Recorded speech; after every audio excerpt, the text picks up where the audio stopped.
Eh bien, écoutez, je vous invite à passer au point 3, qui est réflexion sur les projets. Je m'occupe du master francophonie, plurilinguisme et médiation interculturelle. C'est un master qui est dispensé à la fois par Rennes 2 et par l'UBS.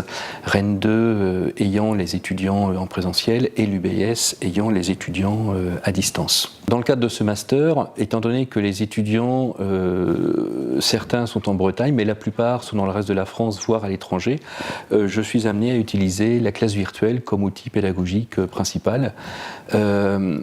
Donc il faut prendre en considération le fait que c'est un nouvel outil et que ça implique une utilisation différée dans le temps, puisque bien sûr je ne peux pas travailler sur les créneaux 9h-18h, donc j'organise une classe virtuelle toutes les 3 semaines sur le créneau de 20h30, 22h.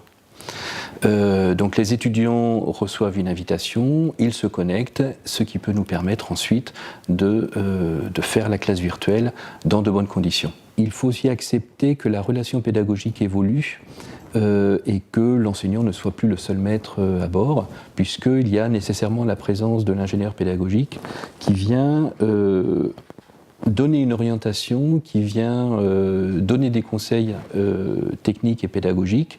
Et donc cela, évidemment, il faut que l'enseignant accepte de le faire, puisqu'on n'est plus sur une relation entre l'enseignant et l'enseigné, mais une relation entre l'enseignant, l'enseigné et l'ingénieur pédagogique.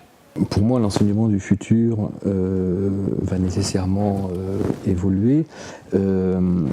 L'enseignement dual avec un enseignant et un enseigné d'une manière traditionnelle, je pense qu'il a vécu. Et il faudra qu'on s'oriente de plus en plus vers un enseignement synergique entre l'enseignant, l'enseigné, l'ingénieur pédagogique et puis les nouvelles technologies.